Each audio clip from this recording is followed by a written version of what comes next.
isinya adalah batu. Jadi banyak orang bertanya pada saya, Pak Rudi, apa isinya kalung garaksur? Kalung garaksur isinya adalah batu energi. Kalung garaksur diciptakan oleh seorang dokter berkebangsaan Inggris yang mengadakan penelitian selama 30 tahun untuk mencari obat untuk menyembuhkan kanker, tumor, dan kiste. Jadi Bapak Ibu, sebetulnya kalung garaksur ini adalah obat anti kanker, tumor, kista. Itu awalnya diciptakan. Isinya adalah batu. Jadi selama 30 tahun, dokter ini keliling dunia nyari batu-batu energi yang paling hebat yang ada di bumi. Akhirnya ketemu 36 jenis batu energi. Semuanya sudah ditumbuk halus menjadi tepung, dicor di dalamnya kaca garaksur ini. Bapak Ibu, sekarang akan saya jelaskan. Setelah kalung garaksur ini diciptakan, ya, isinya adalah 36 jenis batu tadi, diukur di laboratorium. Ternyata di laboratorium dia menunjukkan hal-hal yang sangat hebat, luar biasa. Satu, ada energi yang namanya far infrared dikeluarkan oleh kalung garaksur. Far infrared adalah energi inframerah jarak panjang, ya. Apa fungsi far infrared? Satu, dia punya fungsi menghilangkan sakit, nyeri, dan ngilu. Itu dulu. Jadi Bapak Ibu, apapun sakit-sakit tempelkan. Di seketahuan saya Pak Rudi, tempelkan. Kena setrikaan, cepat tempelkan, ya, tidak mempan. Anak kecil kalau lari-lari jatuh kesandung, kepalanya kena lantai, cepat tempelkan. Tidak benjol, tidak jadi benjol. Kalau sudah kena jadi benjol, tempelkan, kempes lagi. Jadi pertama ngilangin sakit, nyeri, dan ngilu. Yang kedua, dia punya fungsi membuang racun. Jadi Bapak Ibu, racun bisa masuk badan kita dengan sengaja ataupun tidak sengaja. Yang tidak sengaja melalui polusi udara, ya, melalui makanan yang nggak sengaja kita makan, atau gaya hidup yang kurang sehat, obat-obat sasar kimia itu menjadi racun. Tetapi bisa juga yang secara sengaja. Artinya apa? Racun yang memang sengaja dimasukkan oleh orang ke badan kita. Apa istilahnya kalau bahasa Bali? Cetik, ya. Racun cetik. Tenang saja, semuanya akan disapu sama kalung garaksur. Cepat sekali disikatnya begitu kita pakai kalung atau minum airnya. Jadi Bapak Ibu, siapapun kalau sudah pakai kalung garaksur, jangan kaget kalau kencingnya ada perubahan. Banyak melapor sama saya, Pak Rudi, kencing saya berubah warna Pak, sampai mau nangis dikira mau mati, ya, kencingnya berubah hitam kayak kopi. Ada juga orang tiba-tiba keringetan terus, pakai baju 2 jam ganti baju keringetan, padahal udaranya dingin, keringetan terus. Dan mohon maaf, keringetnya baunya tidak enak sekali. Itu adalah racun. Kalau racun sudah keluar semua dari badan kita, otomatis kita menjadi sehat. Energi yang kedua dikenal dengan istilah ion negatif. Apa fungsi ion negatif? Satu, menghilangkan stres, depresi, emosi berlebihan. Itu pengaruh terhadap kesehatan besar. Karena apa? Karena hampir semua orang sakit yang pergi ke dokter sebetulnya tidak betul-betul sakit. Kebanyakan orang berobat ke dokter kebanyakan karena stres. Dia percaya dia sakit. Pak dokter, saya sakit Pak dokter, begini begitu. Makanya dokter punya strategi kalau begitu, kasih aja vitamin, ya. Kasih vitamin, ini obat manjur, sembuh dah dia. Ih, sungguhan Pak dokter, hebat. Pilek saya sembuh, semuanya sembuh. Karena sebetulnya sakitnya karena pikiran, ya. Hampir semua, 80% orang datang ke dokter sebetulnya tidak sakit. Makanya ada istilah dokter kalau bingung mau kasih obat apa, kasih aja CTM. Jadi Bapak Ibu sering sekali ke dokter tinggal apa dikasih tablet ini kecil kuning, CTM itu apa? Cuma anti alergi dan obat tidur saja supaya Bapak Ibu tidur enak, seger dah merasa, padahal cuma CTM, ya.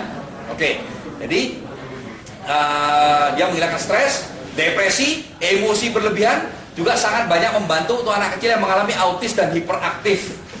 Nah, jadi kalau ada teman anaknya autis hiperaktif, segera kenakan kalung garaksur. Begitu pakai kalung ini atau minum airnya secara rutin, dia akan kembali seperti orang normal. Bisa sekolah di sekolah biasa, tidak usah di SLB. Garaksur mengeluarkan kekuatan yang nomor 3. Kekuatan yang nomor 3 ini tidak bisa kita ciptakan, tidak bisa kita hilangkan. Itu adalah kekuatan dari Tuhan, dari Sang Yang Widi, dari Allah. Jadi Bapak Ibu, karena kalau garaksur mengeluarkan kekuatan dari Tuhan, maka hebatnya luar biasa. Apapun yang bagus-bagus sama dia akan ditingkatkan. Apapun yang jelek-jelek sama dia akan dihabisi. Nah, jadi Bapak Ibu sekarang ini penting sekali. Saya perlu terangkan pada Bapak Ibu bagaimana hebatnya. Badan manusia adalah punyanya Tuhan. Betul apa benar? Karena badan kita adalah punyanya Tuhan, maka yang boleh masuk ke dalam badan kita hanya Tuhan saja. Setuju? Yep. Nah, tetapi Bapak Ibu dari pengalaman saya ada 4 jenis roh yang sering masuk badan manusia tanpa kita sadari. 4 jenis itu apa saja? Dulu saya tidak mengerti. Saya bahkan tidak percaya karena bagi saya aneh dan tidak real bagi saya. Tapi sekarang saya sangat mengerti, ya. Bahkan kalau saya mau nyiptakan buku tentang hal-hal begini, mungkin buku saya termasuk lengkap sekali karena kita mengalami banyak sekali. Nah, 4 jenis roh itu apa saja yang sering masuk pada manusia? Yang pertama dikenal dengan istilah roh halus.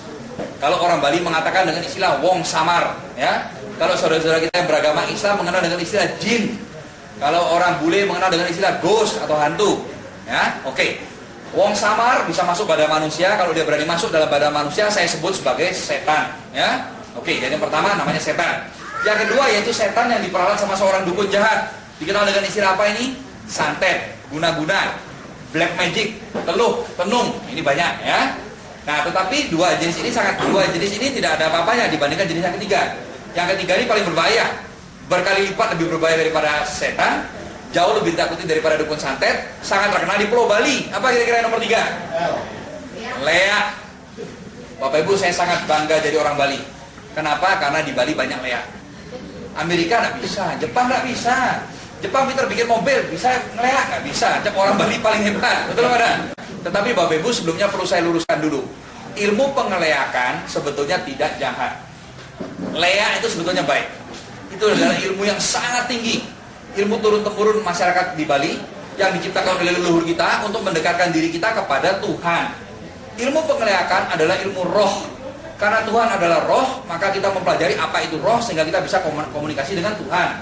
Tetapi ada orang yang kurang ajar di Bali ini, dirubah-rubahlah ilmu pengeleakan itu. Mantra-mantranya dirubah, ritual upacaranya dirubah, doa-doanya dirubah. Yang paling parah lagi, ujung-ujungnya arahnya dirubah. Tidak lagi dia menyembah kepada Sang Hyang Widi, malah berbalik memusuhi Sang Hyang Widi dan menyembah kepada setan. Jadi ada dua jenis leak sekarang. Leak yang baik ada apa enggak, Pak Rudi? Ada. Leak yang masih menyembah Tuhan ada. Tetapi sayang sekali jauh lebih banyak leak yang jahat. Jadi Bapak Ibu, saya sangat benci sama leak jahat. Karena apa? Karena saya adalah anak buah Sang Hyang Widi. Leak jahat benci sama Sang Hyang Widi. Dia menyembah setan. Saya punya hobi menolong orang, dia punya hobi bunuh orang. Semakin banyak orang mati, dia tambah sakti, ya. Nah, tapi sekarang saya punya kabar bagus. Sekarang ini raja-raja leak jahat di Bali sudah habis. Sudah saya sikat semua atas perintah dari Sang Hyang Widi. Jadi tidak usah bicara 1, 2, 3 leak. Jangan mau semua leak di Bali suruh masakan, asalkan jahat ya, asalkan jahat, suruh masakan, suruh bersatu dah. Ayo lawan saya. Saya lawan sendirian aja, hanya dengan kekuatan dari Sang Hyang Widi dan kekuatan Tuhan. Yang menang siapa? Leak atau Tuhan? Tuhan. Dan saya selalu membuktikan, ya. Jadi Bapak Ibu, berkali-kali saya katakan, bahkan saya sering juga direkam, saya katakan bagi yang belajar ilmu leak hitam segera berhenti, kembalilah kepada Tuhan. Bagi yang tidak mau bertobat, jangan setengah-setengah. Kalau mau jadi jahat, jahat sekalian, ayo serang saya, ya. Jadi saya akan buktikan bahwa Tuhan itu Maha Kuasa. Jadi Bapak Ibu, saya katakan bahwa sekarang Tuhan tidak sesabar dulu. Dulu Tuhan masih agak sabar. Ada leak kurang ajar ya dijamin. Sekarang Tuhan tidak sabar, ya. Minimal ada saya dan murid-murid saya. Jadi kalau ada leak yang mau nyakitin orang, maju aja. Saya juga sudah punya murid ratusan, kita akan sikat. Bahkan kalau boleh jujur, anak buah saya, murid-murid saya bekerja terlalu rajin. Sekarang ini leak-leak di Bali mau habis. Saya sedih terus terang aja ya. Aduh, dulu Bapak Ibu tahu, tanya Pak Sudarata, tanya Pak Bagus dulu ya, setiap tanya Pak Arianto. Setiap ada presentasi, wih bisa berapa kita ketemu leak? Tiap hari. Bisa 3, 4, 5, 7 bisa gitu. Paling tidak 1, 2 itu pasti tiap presentasi. Orang baru saya keluar gitu udah kait-kait di sana, kait-kait di sini. Sekarang kemana leaknya udah mulai habis? Sampai saya berpikir apakah ini salah saya bikin training energi. Jadi punya murid banyak, ada ratusan murid saya menyebar kemana-mana dari semua kabupaten di Bali, bahkan sampai keluar Bali nyikat-nyikat leak ya. Apa perlu saya berhentikan ngasih training? Tapi kembali lagi Tuhan maunya supaya begitu. Ya biar dah supaya Bali menjadi bersih, betul apa enggak? Nah, oke, jadi Bapak Ibu, yang nomor 4 ini rohnya orang mati ya. Saya tidak pernah menemukan, tapi di Bali tidak ada rohnya orang mati mengganggu orang hidup ya. Di luar Bali banyak. Di Bali toh tidak ada. Nah, kenapa kok di Bali tidak ada rohnya orang mati mengganggu orang yang masih hidup? Itu adalah efek yang luar biasa dari upacara ngaben. Rupanya Bapak Ibu, kalau orang sudah meninggal, sudah diupacarai secara ngaben ya, dia bisa istirahat dengan tenang. Nah, kalau belum sampai dikremasi, belum dibakar, dia masih punya dendam, punya iseng bisa. Apa kaitannya semua 4 tadi? Saya ulangi, ada setan, ada santet, ada leak, ada rohnya orang mati. Apa kaitannya sama Kalungga Rasul? Kaitannya keras sekali ya. Apalagi Bapak Ibu tinggal di Bali, Bapak Ibu wajib untuk mendengarkan ini. Karena apa? Bapak Ibu di antara kita, sekitar kita, keluarga kita, tetangga kita tidak tahu, mereka kelihatannya orang polos-polos, ternyata Ratu Lea, Raja Lea, ya, ilmunya ternyata tinggi, kan begitu. Nah, tapi tenang saja, bagaimana Pak Budi? Kita kan tidak tahu, kalau kita pulang kampung, mana yang teman, mana yang sahabat, mana yang jahat, tenang saja. Dengan Kalungga Rasul, otomatis Bapak Ibu akan terprotek. Bagaimana cara kerja Kalungga Rasul? Bapak Ibu, semua makhluk itu membutuhkan iklim tertentu untuk bisa hidup. Manusia juga butuh tertentu. Ada temperatur tertentu, kelembapan udara tertentu, dia perlu makan, dia perlu minum, dia perlu istirahat. Kalau terlalu panas dia mati, terlalu dingin dia mati, betul apa enggak? Nah, makhluk lain juga sama. Termasuk roh-roh lain, ya. Roh itu ada 2, ada roh baik, roh positif, ada roh negatif. Roh yang paling positif apa? Sang Yang Widi, Tuhan. Roh yang negatif apa? Setan. Setan, leak, santet. Rohnya orang mati yang mengganggu orang hidup, itu roh negatif. Roh-roh itu kalau kena kalung galaksur tidak kuat. Karena kalung ini nanti kita akan buktikan dengan tester, mengeluarkan energi yang sangat kuat, sehingga membuat suasana tinggal tidak nyaman bagi dia. Jadi kalau ada orang pegang kalung galaksur tidak kuat, berarti saya jamin 1000%. Di dalam badan dia ada setannya. Jadi Bapak Ibu, kita pasang mata, pasang telinga. Siapapun juga kalau pakai kalung galaksur tidak kuat, muntah-muntah, pusing, tidak kuat, pengen dibuka kalungnya, berarti pasti dalam badan dia ada setannya, ya. Nah, kalau kita mau ngetes ada keluarga, Pak Rudi, kenapa keluarga saya tiba-tiba pemurung, tiba-tiba dia jadi diam saja? Suruh pakai kalung galaksur, suruh pakai. Kalau memang dia bisa pakai ini berarti oke. Kalau dia ada isinya, dia tidak mungkin berani. Takut dia, lihat aja udah takut. Pegang panas, ya, pegang gemeter dia, atau muntah-muntah, pusing, batuk, seperti itu. Nah, karena setannya tidak kuat. Apa nih? Apa ya nih? Apa nih? Orang nak malu. Kaca yang takut. Kaca. Coba tempelan. Oh. Kayak nasa nih. Aduh, panas tuh, Bang. Masa panas? Coba panas nih. Mancing mandi. Aduh. Temen gak nih? Guys, untung dia, guys. Apa mulai? Cuma. Panas apa? Masa kaca kok panas? Nah, nih. Aduh. Nah, Bani banyak ketin anak. Aduh. Ayo lihat dulu apa ini? Apa ini? Dulu sih apa ini? Coba tempelkan di kepalanya dulu, gimana rasanya coba. Oh, panas. Apa iki? Iya rasanya enak. Kopongan tadi. Oh. Ya, aku kok dibatok-batok gitu. Iya. Kayak ular gitu. Kaca kok ular. Lo belum pernah guna. Pipi di jawab lo. Oh, sampai rominggu. Kepala ular. Yuk. Aduh, biar putus ya. Kencang ya. Dua minggu. Siapa jenenge siapa ini? Ular gede. Senang ambil ular nih. Sekali cakap ular.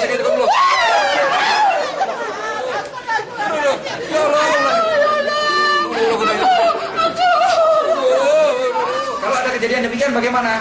Bisa ketemukan saya, kita akan terapi, atau ketemu ke murid-murid saya. Sudah banyak murid saya yang saya didik untuk dipakai Tuhan juga sama murid saya, sudah bisa lawan leak, lawan santet, sudah hebat. Nah, tetapi Bapak Ibu kalau tidak ada saya, tidak ada murid saya bagaimana? Kalau galaksurnya pakaikan terus, kasih minum airnya terus, maka setannya akan lengketik, bahasa Inggrisnya lengketik, tahu ya? Akan terlempar keluar dan tidak berani kembali lagi. Nah, sekarang saya punya kabar bagus. Kalau Bapak Ibu sudah pakai kalung galaksur, Bapak Ibu tidak mungkin bisa disantet. Leak tidak berani. Wong samar, melayu semua, tak lari dia, ya. Kalau ada orang yang jahat, orang iri sama kita, tidak usah takut, suruh nyantet. Tidak usah banyak ngomong, suruh santet, suruh sini. Tidak bisa. Setannya tidak berani, jarak 5 meter lari dia. Bahkan kalau dia memaksa menyantet orang yang sudah pakai kalung galaksur, dia sendiri akan mati. Bapak Ibu, ada salah satu member galaksur sekarang yang sangat-sangat positif sama galaksur, sangat bangga sama galaksur, bahkan dia banyak menolong orang dengan galaksur. Bahkan dia mengerjakan galaksur, kalau dapat komisi, uangnya diberikan galaksur, dikasih minta orang-orang miskin. Kenapa? Orang ini asalnya adalah tukang leak, tukang santet, ahli santet. Wah, banyak nyantet orang, ya, untuk hobi saja, untuk iseng, keren katanya dia, ya. Asbak dimasuk-masukin ke perutnya orang. Kalau nggak percaya coba periksa, di ronsen di dokter ada asbaknya sungguhan. Kalau orangnya minta maaf, dikeluarin, kalau enggak ya dibiarin asbaknya di perut terus. Jadi Bapak Ibu, apa yang terjadi? Suatu saat orang ini iseng-iseng mau nyantet salah satu orang yang sudah pakai kalung galaksur. Seorang ibu rumah tangga, orangnya kalem, tenang, pendiam, tetapi jangan salah, dia adalah murid angkatan pertama training energi khusus yang saya berikan, dan dia selalu pakai kalung galaksur. Namanya Ibu Maria di Surabaya. Pada waktu Pak Chandra mau santet Ibu Maria, ilmu santetnya mental kembali ke dia 10 kali lipat lebih kuat, menghantam jantungnya sampai mental dari kursi, dia hampir mati. Heran dia, duh, Maria ini punya kesaktian apa kok hebat? Dicari, tanya kesaktian apa, tidak punya kesaktian. Akhirnya ternyata bahwa Maria pakai kalung galaksur. Akhirnya dia pun mengakui dan dia memilih untuk bertobat dan kembali kepada Tuhan. Semua ilmunya minta dihilangkan. Akhirnya waktu di Surabaya saya dipakai oleh Tuhan untuk menghilangkan semua ilmu santetnya dia. Wah, sampai muntah darah semua sekarang sudah clear, ya. Jadi Bapak Ibu, saya tanya, Pak Chandra, Kalau orang sudah pakai kalung rasul, bisa nggak disantet? Dia bilang tidak mungkin bisa. Suruh nyantet, mati yang nyantet. Nah, jadi Bapak Ibu ini yang ngomong bukan orang biasa, yang ngomong tuh dukun santet loh, ya. Suruh nyantet kalau berani. Dan dia sekarang pun pakai kalung rasul, ya. Oke, jadi Bapak Ibu ini sudah bertobat. Jadi satu hal yang luar biasa Bapak Ibu, ini teknologi canggih. Teknologi canggih tidak bisa dilawan dengan cara tradisional. Contoh, orang paling cepat lari di dunia, biarpun secepat apapun lari, kalau balapan sama sepeda motor Mio, siapa yang menang? Mio. Sepeda motor, betul apa enggak? Tidak mungkin orang lawan sepeda motor. Biarpun kuda larinya kencang, ayo lawan mobil, tidak mungkin bisa menang. Burung terbangnya cepat, ayo lawan kapal terbang, pasti kalah, betul? Jadi teknologi canggih. Nah, jadi Bapak Ibu, ini adalah teknologi canggih. Biarpun orang belajar ilmu kesaktian, biarpun dia belajar ngeleak, dia belajar nyantet puluhan tahun sama Galaxur, KO, ya. Jadi yang tidak terima, ayo. Buktinya apa Bapak Ibu? Bapak Ibu tahu, saya setiap hari disantet sama orang, pasti. Tiap hari saya dileakin sama orang. Tapi tidak mempan. Kenapa? Karena Sang Hyang Widi sudah melindungi saya. Di samping itu teman-teman juga semua sudah pada pakai kalung Galaxur. Makanya sekarang leak-leak ini gedek sekali gara-gara Galaxur, kurang ajar gara-gara Galaxur ini. Ya, jadi suatu tradisi yang mereka ciptakan, ketakutan di masyarakat Bali sudah ratusan tahun, takut, tidak berani sama leak. Sekarang orang-orang di Bali berani sama leak. Bapak Ibu tahu 4 tahun yang lalu saya tanya, yang nomor 3 apa? Tidak ada yang berani bilang leak loh. Apa? Tidak berani ngomong dia, Pak Rudi kalau di kampung berani ngomong leak, malamnya pasti dicari. Ya. Sekarang kalau saya tanya, biarpun di kampung-kampung saya tanya, yang nomor 3 apa? Leak. Semua teriak, tidak takut sama leak ya. Bahkan leaknya dicari lagi ke rumahnya sama dia. Ya, langsung paling kalau Bapak Ibu pakai kalung Galaxur, datang ke rumahnya orang punya ilmu pengleakan, langsung bingung dia, kayak orang bingung. Bapak Ibu belanja di warungnya, uangnya belum diambil, susuknya sudah dikasih, ngasih barang salah, bingung dia. Mau pergi, mau melayap nggak berani. Ya, jadi Bapak Ibu orang kalau punya ilmu hitam, kena kalung Galaxur, KO dia. Oke, karena apa? Teknologi. Karena kalung Galaxur mengeluarkan kekuatan dari Tuhan. Ya. Nah, jadi Bapak Ibu sekarang saya akan memberikan contoh betapa hebat kalau orang kena gangguan dari setan. Parah pada parah, orang kena gangguan setan itu bisa parah sekali. Ya. Banyak sekali cerita-cerita. Sekarang saya beri kesempatan pada Pak Haryanto untuk terangkan yang mana Pak, cerita mana yang mau kita ceritakan. Ada banyak kesaksian. Cerita apa? Salah satu Pak pilih. Orang sampai sakit gara-gara diganggu sama ilmu hitam. Yang apa? Yang saya tahu supaya saya bisa ceritakan pada mereka. Yang paling spektakuler yaitu yang pertama kali Bu Jero Puspa 16 tahun. Oh, Jero Puspa. Oh iya. Ada satu orang wanita namanya Jero Puspa. Ibu Jero Puspa dari Kerobokan. 16 tahun dia sudah disakiti. Dia keliling seluruh wilayah. Jadi rekamannya ada ya. Dan itu semua berjasa yang rekam awalnya adalah Pak Haryanto. Kalau nggak ada Pak Haryanto yang rekam awalnya tidak punya kita rekaman itu ya. Nah, jadi Bu Jero Puspa sudah keliling kemana-mana. Semua dukun, semua paranormal 16 tahun. Tidak ada yang bisa menolong. Bener dia keliling-keliling cari obat ke sana sini. Dari dulu ke sana, ke timur ke barat, ke timur ke barat. Dia mondar-mandir cari obat, dia nak ketemu tahu. Ah, kok ketemu orang ini sih? Ada aja orang mentalin. Tidak ada yang bisa menolong dia. Bahkan dukunnya itu dicari ke rumahnya sembunyi, tidak berani datang. Ditunggu di rumahnya, dukunnya tidak berani pulang karena takut disuruh ngobatin dia. Karena apa? Yang nyikat dia luar biasa hebat. Nah, akhirnya Bapak Ibu apa yang terjadi? Orang itu datang kepada saya dan akhirnya Sang Hyang Widi perintahkan pada saya untuk tolong orang itu. Begitu kita cek ternyata dia ada setan yang dikirim dari Lombok. Setan dari Lombok untuk membunuh ibu. Tidak usah tahu tempatku. Oh iya, enggak Aku usah dari apa. seberang. Oh, sebelah mana Lombok? Lombok toh? Dikira aku enggak tahu Lombok toh? Ya. Kamu pernah ke Lombok? Oh, sering. Nanti tenang aja dukun di Lombok saya musnahkan semua ibunya. Ya. Nantang sekali. Iya. Sudah dari tadi tak tantang lagi ngomong nantang. Dari tadi sudah ditantang kamu tuh. Dari Lombok ya, makanya minta-minta air. Ilmu apa? Ilmu samak kamu. Ya, ilmu samak dari Lombok. Dikira saya enggak tahu. Kamu tahu Sasa? Nah, bawa sini. Belum tahu Sasa ini orang. Satu sasak bawa sini. Bunuh ibu ini supaya habis. Gara-gara masalah apa? Gara-gara cinta dia. Yes. Nah, gara-gara cinta. Jadi orang ini ada yang naksir luar biasa tapi kok kawin sama orang lain gitu loh. Jadi dia sakit hati. Nah, jadi dia punya satu pepatah, cinta ditolak, dukun bertindak. Aku tak rela dia jadi milik orang lain. Aku tahu dia punya anak 3 sekarang. Dia tinggalin aku. Aku sampai jual sawah, jual apa untuk menyakiti ibu ini supaya dia mati. Kemudian dukunnya setelah lihat ibu ini mau disuruh matikan, dukun, oh ibu ini ternyata berbakat bagus untuk menjadi tumbal. Makanya tambah diuber lagi untuk dijadikan sebagai sumber kesaktian. Aduh, ini tumbal ini. Ini mau jadi tumbal. Tumbal di ajaranku. amal pelajaranku biar sakti. Saya banyak ngabisin uang soalnya tahu.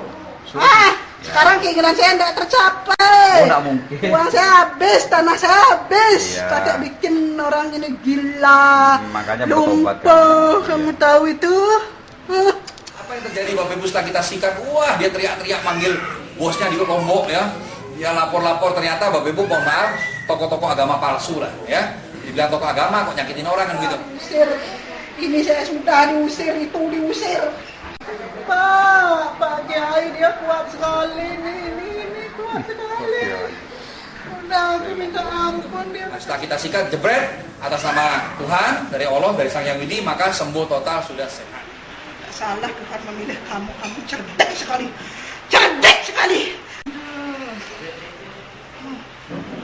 Keluar aja dah. Keluar aja. Ya capek berhadapan sama orang ini. Iya, kalah ya. Itu kamera ini. Saya pergi. Dia pergi. Mau keluar dari sini ya? Saya pergi. Cucu. Saya mohon pamit aja dah Pak. Pamit ya Pak. Namanya siapa? Saya Bu Jero Puspawan. Rumah saya dikerobokan. Dalam. Ada rasa sesuatu? Nggak ada perasaan takut? Kasusnya, penyakitnya apa? Bisa jadi penyakit medis. Zaman sekarang kalau orang kena santet, orang kena leak, kena guna-guna, tidak kentara.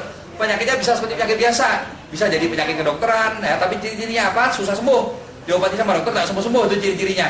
Nah, dari mana kita tahu Pak Rudi? Pakai kalau galaksur, suruh dia pakai. Kalau dia tidak berani pakai ini atau tidak kuat pakai ini, pasti ada setannya. Ya, oke. Nah, jadi Bapak Ibu, sekarang saya tunjukkan dengan tester. Saya ingin tahu yang duduk di barisan depan, siapa yang belum pernah melihat pengetesan ini? Siapa yang belum pernah lihat tester ini? Nah, kenapa penting Pak Rudi buatan Amerika? Mohon maaf, sampai detik ini teknologi paling canggih di dunia masih dipegang oleh Amerika. Ya, oke. Kalau alat ini bukan made in Amerika, mohon maaf, misalnya made in China, tidak akan saya pamer-pamerkan. Ya, karena apa? Kualitasnya belum terbukti. Kalau ini Amerika, kalau sudah sampai pakai stempel made in USA, made in Germany, ya Jerman, Amerika pasti bagus. Gitu. Nah, ini adalah tester energi. Alat ini bisa membuktikan kekuatan dari suatu benda. Suatu benda kalau betul-betul asli bisa diukur, kalau palsu juga bisa ketahuan. Oke. Nah, sekarang saya akan tunjukkan. Saya undang di antara Bapak Ibu, apakah ada yang punya benda-benda energi bikinan pabrik, yang benda kesehatan yang mau diukur kalau ada. Kalau tidak ada, saya punya tester, ada contohnya.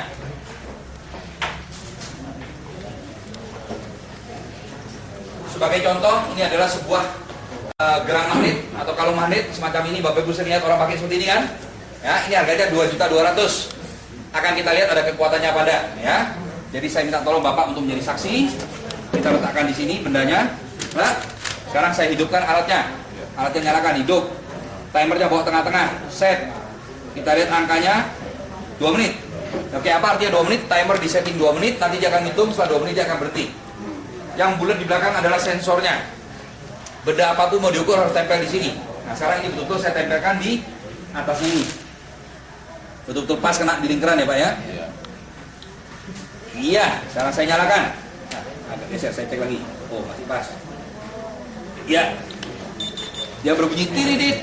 Apa artinya dia berbunyi? Artinya timing sudah dinyalakan, dia mulai ngitung. 2 menit lagi dia akan berhenti. Ada kekuatan apa enggak? Ada. Dari mana tahunya? Lampunya berkedip. Suaranya bunyi. Angkanya bertambah. Setiap lampunya nyala, angkanya pasti naik, betul? Nah, sekarang kita biarkan dulu, saya akan terangkan pada Bapak Ibu bagaimana caranya hidup saya dengan menggunakan kalung galaksur. Bapak Ibu, kalung galaksur ini harganya murah sekali. Ya. Untuk ukuran benda energi sehebat ini dan seasli ini adalah sangat murah. Harganya cuma 1.725.000. Sebetulnya harganya mahal. Sebetulnya kalau boleh jujur, kita tidak akan mampu beli. Apalagi saya sampai beli 7 tidak akan mampu. Karena sebetulnya harga kalung galaksur ini di atas 10 juta. Artinya apa? Kalau orang tidak tahu cara pakai, tidak boleh beli. Kenapa demikian? Kalau Pak beli, Pak taruh di lemari, Pak bisa sembuh apa enggak? Kamu lemarinya yang sembuh, betul nggak? Jadi maka dari itu kalau tidak tahu cara pakai, tidak boleh beli. Jadi Bapak Ibu, bagaimana cara pakai kalung galaksur? Kalung galaksur tidak ada larangan, tidak ada pantangan sama sekali. Dipakai ke pantai boleh, ke orang mati boleh, ke kuburan boleh, ya. Mau dicelupi di kotoran juga nggak apa-apa. Kekuatan tidak bisa hilang, seumur hidup turun temurun, saya jamin. Pantangannya cuma satu, tidak boleh nempel di ubun-ubun kepala. Kenapa tidak boleh? Ini adalah tempatnya Tuhan, ini suci, ini peka energi, ini tenaganya kuat. Kalau ini sampai nempel di sini, pusing. Jadi jangan tempel di sini, ya. Kalau sakit kepala bagaimana Pak Rudi? Tempel sini boleh, sini boleh, sini boleh, sini boleh, pokoknya tidak boleh di sini. Itu aja pantangannya. Siapapun boleh pakai.